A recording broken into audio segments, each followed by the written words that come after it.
आज ही Doubtnut app download करें। Doubtnut पर होगा अब आपके सभी मैथ्स, केमिस्ट्री, फिजिक्स और बायोलॉजी डाउट्स का सफाया।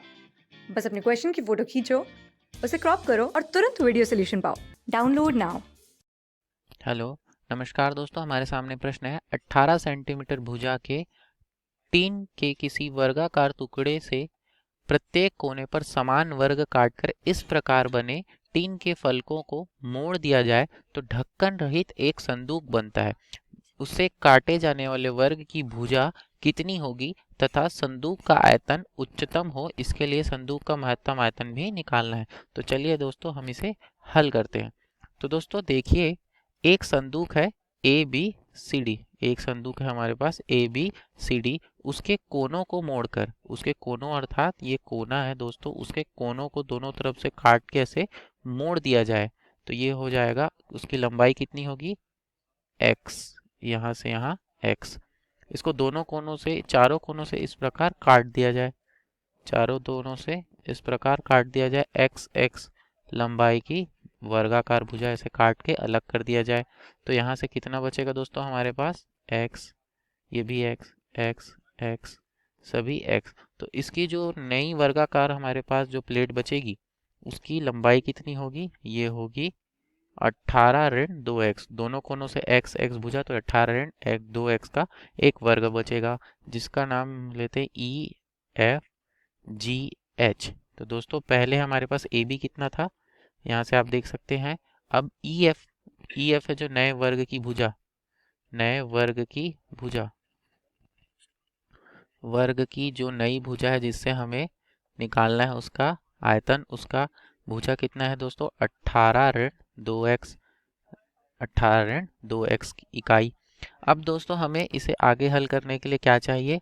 हमें इसे हल करने के लिए इसके आयतन चाहिए। तो दोस्तों जो हमारे पास नया वर्ग है उसकी ऊंचाई, जो संदूक होगा, संदूक की ऊंचाई क्या होगी दोस्तों?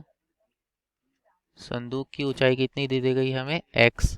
तो इस संदूक का आयतन, तो इस संदूक का आयतन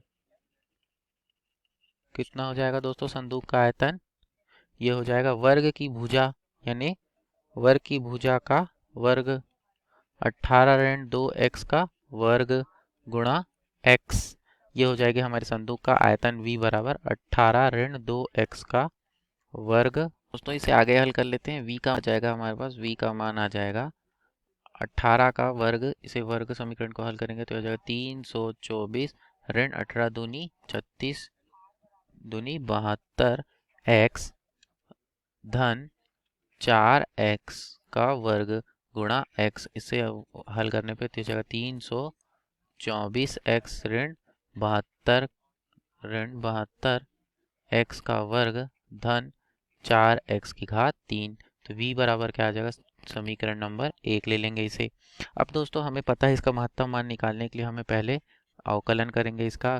समीकरण 1 का अवकलन करने पर ये हो जाएगा 324 ऋण 72 दूनी 144 x धन 12 x का वर्ग। समीकरण नंबर 2, इसका पुनः अवकलन करेंगे दोस्तों तो ये हो जाएगा डी वर्ग v डी एक्स का वर्ग बराबर, ये हो जाएगा ऋण 144 धन 24x।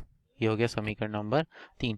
तो दोस्तों हमें बस 3 समीकरण प्राप्त हो गए। तो इसके महत्तम तथा अधिकतम मान के लिए, चूंकि महत्तम या न्यूनतम मान के लिए, महत्तम या न्यूनतम मान के लिए, न्यूनतम मान के लिए dv बटा dx कितना होगा दोस्तों? dv बटा dx होता है 0। तो समीकरण नंबर 2 से क्या हो जाएगा? 324 ऋण 144 x धन 12 x का वर्ग बराबर 0। दोस्तों यहाँ पे वर्ग समीकरण आ गया है। इस वर्ग समीकरण को हल करेंगे हम, ये हो जाएगा कुछ इस प्रकार से। तो दोस्तों इसे हल करने के लिए हम देखते हैं कि हम इसे किस किस प्रकार से तोड़ सकते हैं। तो यहाँ पे 12 को हम उभयनिष्ठ ले लेते हैं तो ये हो जाएगा x का वर्ग ऋण 12x धन 27 बराबर 0। अब इसे तोड़ेंगे तो x का वर्ग ऋण 3x ऋण 9x धन 27 बराबर 0। इसे और हल करेंगे तो दोस्तों x का मान हमें मिलेगा 3 तथा 9। अब इस 3 तथा 9 में से स्पष्ट है कि ए के लिए अधिकतम मान के लिए, इस संदूक के अधिकतम मान के लिए दोस्तों, चूंकि डी का वर्ग वी बटा डी एक्स का वर्ग छोटा होना चाहिए 0 से, तो इसके अधिकतम मान के लिए हम, यदि डी का वर्ग समीकरण 2 से हमारे पास क्या है, डी का वर्ग वी बटा यह है ऋण 144 धन 24x, तो इसका मान देखते हैं, ऋण 144 x धन 24x छोटा होना चाहिए 0 से। तो इसके लिए x बराबर 3 रखने पर दोस्तों हमें क्या प्राप्त होता है, देखिए 144 गुणा 3 धन 24 गुणा 3, ये छोटा है कि नहीं 0 से, इसका मान चेक करते हैं। तो ये आ जाएगा ऋण 72।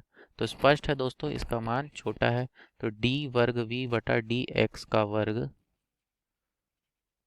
डी वर्ग वी बटा डी एक्स का वर्ग x बराबर 3 के लिए छोटा है 0 से, अतः x बराबर 3 पर, संदूक का आयतन महत्तम होगा, संदूक का आयतन महत्तम होगा।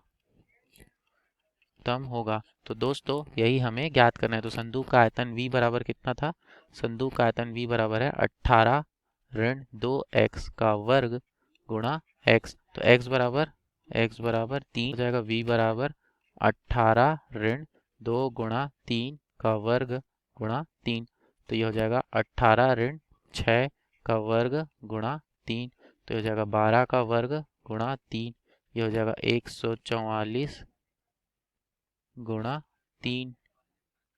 तो दोस्तों ये आ जाएगा 432 के लगभग, ये आ जाएगा 432 घन इकाई। तो दोस्तों यहाँ से हमारा सवाल हल हुआ। आशा करता हूँ आपको वीडियो पसंद आई होगी एवं आपकी सारी शंकाएं दूर हो गई होगी। धन्यवाद। क्लास 6 से 12 से लेके नीट, IIT, JEE मेंस और एडवांस के लेवल तक 10 मिलियन से ज्यादा स्टूडेंट्स का भरोसा। आज ही डाउनलोड करें डाउटनेट ऐप या व्हाट्सएप कीजिए अपने डाउट्स 8400 400 400 पर।